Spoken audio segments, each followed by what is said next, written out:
today we're talking through 10 must-start players for Week 6 fantasy football, and I'm answering every start-sit question down below. So if you're one of the 87% of people that are not subscribed, please subscribe and hit that like button. It helps me out so much. Starting off with player number 1. We're starting off in the running back range of players, and we're going to be talking about Chuba Hubbard for the Carolina Panthers. And Chuba Hubbard, I'll be honest, I've been a big fan and excited to see Jonathan Brooks onto the field, but since Andy Dalton has taken over, last 3 weeks, 27 fantasy points, 22 fantasy points, and 17 fantasy points. Chuba Hubbard, he's been a top 10 running back for us in this fantasy football season. You got to be starting him this week going up against Atlanta. It's an in-division game, and it's honestly like an A-minus level matchup, and I'm excited to see what Chuba Hubbard can do because he's had hovering somewhere around a 65 to 75% snap share over the last 3 weeks. Think it's only going to continue to go up without no Jonathan Brooks. Absolutely have to fire up some Chuba Hubbard this week in Week 6 fantasy football. But my next guy that you need to be starting this week, it's going to be DeAndre Swift for the Chicago Bears. And not only has DeAndre Swift had some terrible luck with the touchdowns, because we saw last week Roschon Johnson ending up stealing and snatching away a total touchdown. It could have been a better day. 20 fantasy points last week versus Carolina, 29 fantasy points the week before that. I think DeAndre Swift is on the verge of an absolute huge level day, especially if he can sneak an extra touchdown, taking it away from Roschon Johnson. But going up this week against the Jacksonville Jaguars, this is an A-level matchup for DeAndre Swift, and this Bears level offense, they've been struggling. And so I think, especially if Chicago is able to get ahead, that is only going to benefit DeAndre Swift having to pound the rock in the second half. 60% snap share. I know I talked about Roschon Johnson, but we still have to feel very good about where DeAndre Swift is for us this week. Start DeAndre Swift with confidence. And my last running back you need to be starting this week in this video, it's going to be Chase Brown for my Cincinnati Bengals. And Chase Brown, we talked about him all offseason as the lightning to Zach Moss's thunder. And last week, 16 fantasy points on a 33% snap share, had 23 fantasy points the week before that. Now, 15 and 12 attempts the last 2 weeks. In week 4 versus Carolina, had the touchdowns. Last week, he had a receiving touchdown. So I just continue to think that they are using Chase Brown a lot more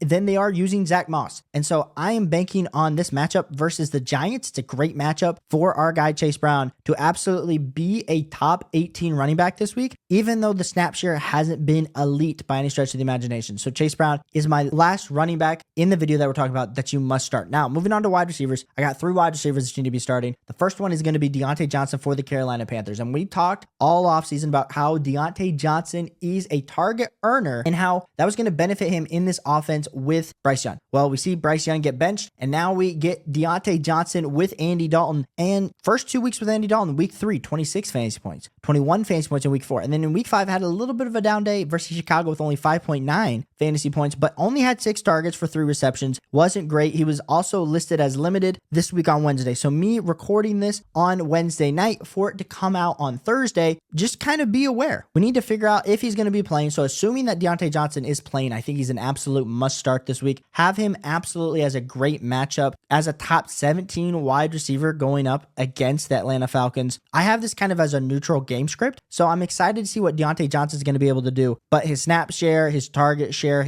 rate, everything that you want to be looking for in a guy like Diontae Johnson, especially if where you drafted him, you feel absolutely great about. You definitely got to be starting some Diontae Johnson this week. The next guy I want to talk about is going to be Jameson Williams for the Detroit Lions. And JMO started the season kind of having that third-year breakout. It's kind of crazy to be saying that he's in his third year, but in week 4 had 16 fantasy points, had a down week in week 3 with only 1 fantasy point, but 24 and 14 the 2 weeks before that. This week going up against Dallas, and it is going to be, according to Vegas, a pretty high-scoring game. And with the line being where it's at, we got to love some Jameson Williams, as he's kind of been the clear number 2 to Amon-Ra St. Brown to Jared Goff. Now, I love me some Sam Laporta, but let's be clear, we got to give the advantage here to Jameson Williams. So definitely be targeting some Jameson Williams as a must start. You have him as a top 24 wide receiver. You're going to say me, Caleb, well, of course I'm starting some Jameson Williams this week, but I think you got to feel good about where Jameson Williams is. And my last and final must start wide receiver, it's going to be Darnell Mooney. And I don't know how you can bench Darnell Mooney after what he did last week. I know some of you guys are asking me some very tough start sit questions, but 31 fantasy points, had 16 total targets for 9 receptions, 105 yards, and 2 total touchdowns. Darnell Mooney looked like the second coming of Antonio Brown last week, just being able to get open, being shifty, and Kirk Cousins was looking his way. Now, Darnell Mooney, he's officially limited on Wednesday. He was dealing with a knee injury. Like I said, they held their first practice on Wednesday, so nothing to kind of be monitored monitoring going forward. Like I said, we're recording this on Wednesday. It's coming out on Thursday, but Darnell Mooney needs to be a guy that you're starting as they're going up against Carolina. We talked about how it's a good matchup for Diontae Johnson. It's a good matchup for Darnell Mooney in this outside level wide receiver. So definitely go and target some Darnell Mooney as a guy that you must be starting this week. Moving on to the quarterback position. First quarterback we're going to be talking about is Justin Fields. Now, reports came out that Russell Wilson did practice this week. I don't know how you could be the Steelers and how you could look at see what Justin Fields has been able to provide you and the team and the excitement and say, yep, we are going to go to Russell Wilson, especially when we're looking at fantasy football wise. 11, 19, 32, and 15 fantasy points. Justin Fields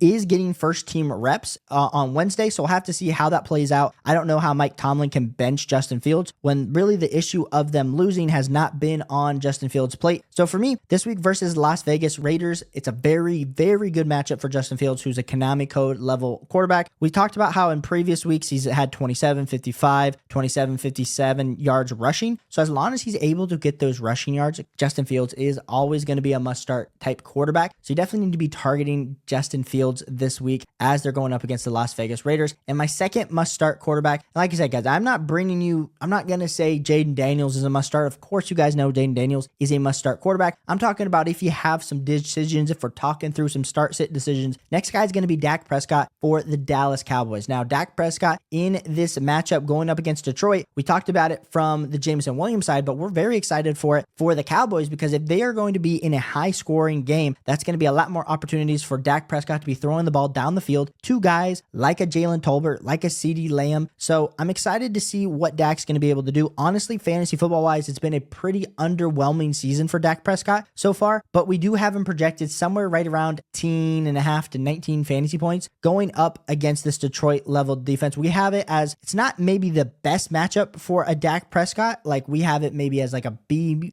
plus level matchup, but with how high scoring it's going to be, it's going to really force Dak Prescott to force feed the ball down the field, which if they are passing a ton, that is only going to benefit Dak Prescott's fantasy football day. So you definitely have to start Dak Prescott over guys like a Brock Purdy or even a CJ Stroud. So like some Dak Prescott. We move on to the tight end position, and telling you to start a tight end is like telling you to drink water. We all know we got to do it, but it's not always the most enjoyable thing. So I'm going to talk about player number one. It's going to be Tyler Conklin for the New York Jets. Tyler Conklin, he has been getting the targets with no Robert Saleh. Not that that's going to impact the offense at all, but last week versus Minnesota, he had 9 targets. The week before that had 8. The week before that had 6. So Tyler Conklin has been very, very involved in this overall offense. So you want to take a shot on guys that are getting involved because that's all we can do. We can't really bank on them catching a touchdown. We can't bank on them getting a ton of receptions. So I just need to see that this guy is putting in the work, and Tyler Conklin is putting in the work. So he's a guy that you got to be starting, especially if you don't have a Brock Bowers, a Trey McBride, and Travis Kelce is on bye this week. So just kind of giving you some different options. And my next guy that you do need to start at the tight end position, it's going to be Cade Otton for the Tampa Bay Buccaneers. And Cade Otton is one of those guys where the last 3 weeks, honestly, for a tight end, put together some decent days. 9.7 fantasy points in week 3, 11 fantasy points in week 4, and 7 fantasy points in week 5. He's had almost a 90% snap share to 100% snap share, so he's always on the field, and he has had 8, 9, and 4 level targets. Like we said, we don't know if a tight end is going to produce for fantasy football, but when we start to see the numbers, when we start to see that, hey, it seems like they are getting involved on the field, I definitely want to take a piece of that. So Cade Otton is my last tight end that you need to be starting. If you like fantasy football, if you want your start-sit questions answered, hit that like button, hit that subscribe button. On the way to 4,000 subscribers. Once you're here in the community, check out these 2 videos if you haven't, and I'll catch you on the next one. Peace.